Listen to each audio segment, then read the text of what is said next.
اللہ اکبر، یہ میرے بھائی نبی کے گناہ کبیرہ سے بچنے کا مقام مرتبہ ہے۔ آپ نے اپنی فضیلت بیان کی کہ ایک صحابی کھڑے ہو گئے، یا رسول اللہ وہ کون سے گناہ کبیرہ ہیں؟ آپ نے فرمایا 9 گناہ کبیرہ ہیں۔ جس نے اپنے آپ کو ان 9 گناہوں سے بچایا اور نبی کے ساتھ شروع ہی میں جنت میں چلا جائے گا، اور جو چلا جائے گا پھر نبی سے جدا نہیں کیا جائے گا۔ کون 9 ہے؟ الاشراک باللہ، شرک۔ نمبر 2 وقتل نفس مومن، نہ کسی مسلمان کو قتل کرنا۔ نمبر 3 وہ فرار من الضحف، میدان جنگ سے بزدلی دکھا کر کے بھاگنا۔ نمبر 4 اللہ اکبر وقذف المحصنۃ الغافلہ، پاک دامن عورت پر بہتان لگانا، پاک دامن مرد پر بہتان تراشی کرنا۔ نمبر 5 وہ عقوق الوالدین، کیا بھائی؟ وہ حقوق ماں باپ کی نافرمانی سے بچو، ماں باپ کا دل نہ دکھاؤ۔ ماں باپ کو جس نے دل دکھایا، ماں باپ کی جس نے نافرمانی کیا، آپ نے اعلان کیا ثلاثۃ لا ينفع معهن عمل، 3 گناہ ایسے ہیں جو امتی یہ 3 برائیاں کر کے آیا، قیامت کی دن اس کی کوئی نیکی اسے کام نہیں دے سکتی، کوئی نیکی اسے فائدہ نہیں پہنچا سکتی۔ نمبر 1 شرک، نمبر 2 ماں باپ کی نافرمانی کرنے والا۔ اللہ تعالیٰ سب کو ماں باپ کا فرما بردار بنائے۔ ماں باپ کی نافرمانی سے بچو، ماں باپ کا دل نہ دکھاؤ۔ آپ نے ارشاد فرمایا جو گناہ وہ حقوق الوالدین۔ اللہ اکبر، نبی علیہ السلام خطبہ دے رہے ہیں، صحیح مسلم کی حدیث، رگے ماں انفو، اے لوگو اس کی ناک کھٹ گئی، وہ برباد ہو گیا، ہلاک ہو گیا۔ کون یا رسول اللہ؟ آپ نے فرمایا من ادرک والدیہ او احدہما، جس نے ماں باپ دونوں کو یا بڑھاپے میں کسی ایک کو پایا پھر بھی اس کی مغفرت نہ ہوئی اور جنت میں نہ جا سکا۔ یہ گناہ کبیرہ، ماں باپ کی نافرمانی ایسا گناہ ہے کہ اس گناہ کے ہوتے ہی انسان کا کوئی عمل اللہ قبول نہیں کرتا۔ اللہ اکبر، سنن ترمذی، ابن ماجہ، احمد بن حنبل کی حدیث ہے۔ اللہ حضرت عائشہ کہتے ہیں اللہ کے رسول لیٹے ہوئے ہیں اور نیند آئی ہے، خراٹے کی آواز بھی آ رہی ہے اور میں بازو میں بیٹھی ہوئی تھی، اچانک آپ ہنستے ہوئے اٹھ کر کے بیٹھ گئے۔ ضحک النبی ثم جلس، ہنسے اور ہنستے ہوئے بیٹھ گئے۔ ہم نے کہا فداک ابی و امی یا رسول اللہ، میرے باپ قربان ہو، آپ کیوں ہنستی ہے؟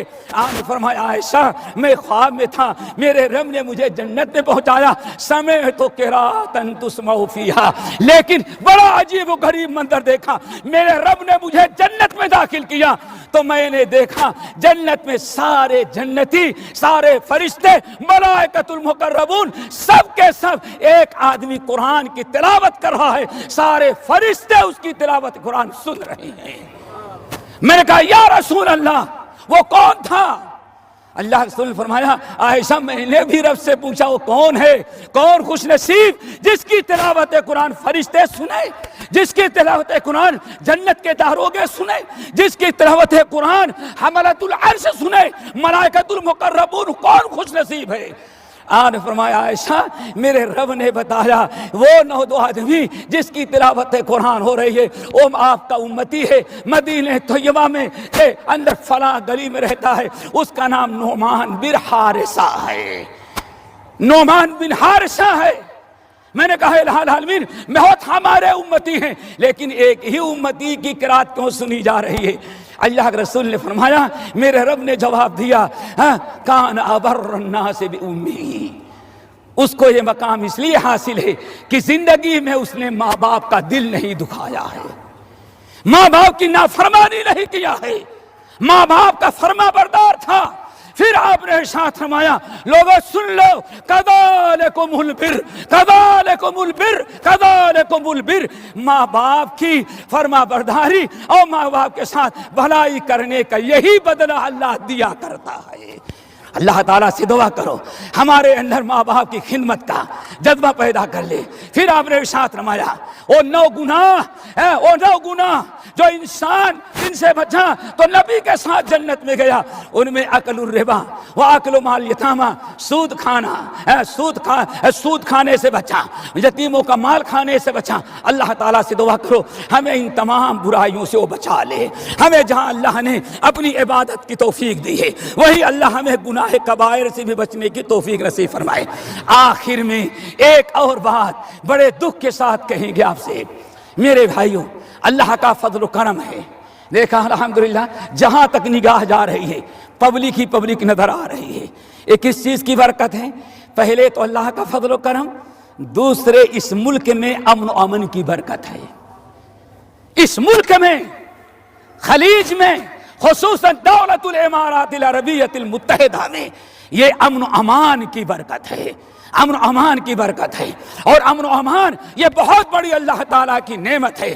اسی لیے ہم تمام اپنے حکام، رئیس الدولہ سے لے کر کے حاکم شارقہ شیخ سلطان حفظہ اللہ کے حق میں دعائیں کرتے ہیں، اللہ ان لوگوں سے وہ ایسے ہی کام لیتا رہے جس کی برکت سے اس ملک کا امن و امان برقرار رہے، اس ملک کا امن و امان برقرار رہے، ورنہ آج فتنے کا زمانہ ہے۔ یاد رکھو امن و امان کی نعمت ہے، اللہ نے آپ کو امن و امان دیا ہے، یہ ایمان کی برکت، اسلام کی برکت، ہمارے حکام کی برکت، رئیس الدولہ کی برکت، حاکم شارقہ شیخ سلطان حفظہ اللہ اور ان کے ساتھیوں کی برکت ہے الحمدللہ، جن کی وجہ سے ہر قسم کے فتنے سے دوستو آج موجود ہے۔ اس لیے ہر ایک بات یاد رکھیے گا، اس ملک کے خلاف، امن و امان کے خلاف اگر کوئی واٹس ایپ پر کوئی بھیجے نہیں فلاں جگہ یہ ہو گیا، یقین نہ کیجیے گا۔ اگر کوئی خبر شائع کرے فلاں جگہ یہ ہو گیا، آپ اس پر بھروسہ نہ کریں۔ الحمدللہ ہو گیا، کیا ہوا؟